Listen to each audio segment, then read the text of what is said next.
This Monday, the market is starting positive gainers. We have Julius Berger, we have Unity Bank, we have International Energy Insurance, we have Livestock, we have Charms, we have CWG on the losers chart, we have FTN Coco, Oando, Cotvile, and Japol Gold. Mr.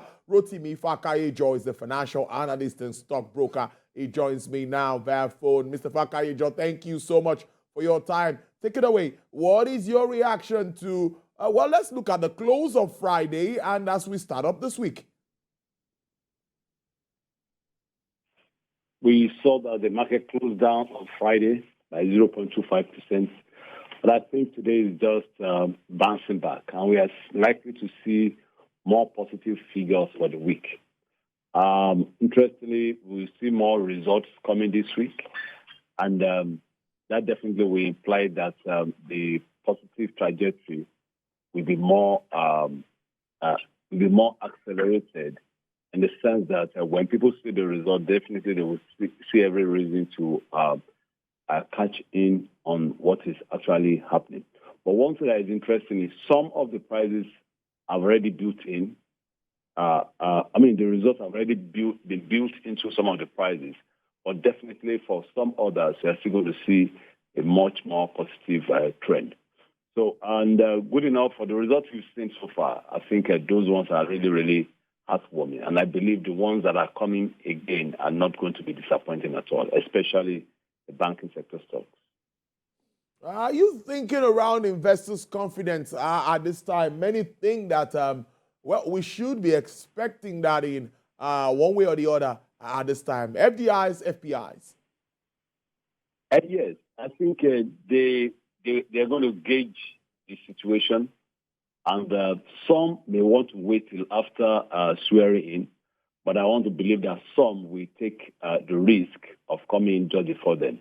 So whichever way it is, it's going to be it's going to mean a very positive outcome for the market. So we are waiting, and the market still has a lot of upside, and it's a great advantage for whoever may want to take positions right now, because aside from the capital appreciation that will come in after the foreign portfolio investors come, we also have the dividend return that will also be an appetizer for now. So I think whichever way investors want to look at it, now seems to be a very good time for them to cash in and also take position.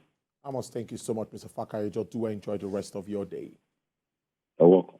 Well, let's wrap up markets analysis now. Effiong Ekop is in the studio. Effiong, take it from where Mr. Fakayejo stopped.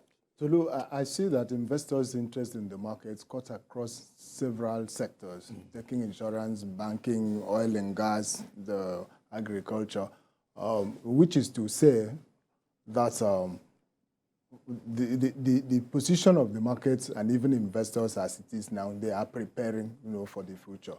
We were waiting, anxiously for the election. We had finished the first leg of it. The second one is coming this weekend.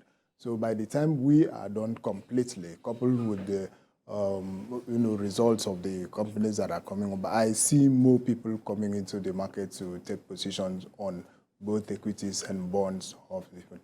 But then the major issue is solving the social crisis, the economic problems, the conflicts that are all interwoven, that seems to discourage, playing investments and then also doing good economic activities.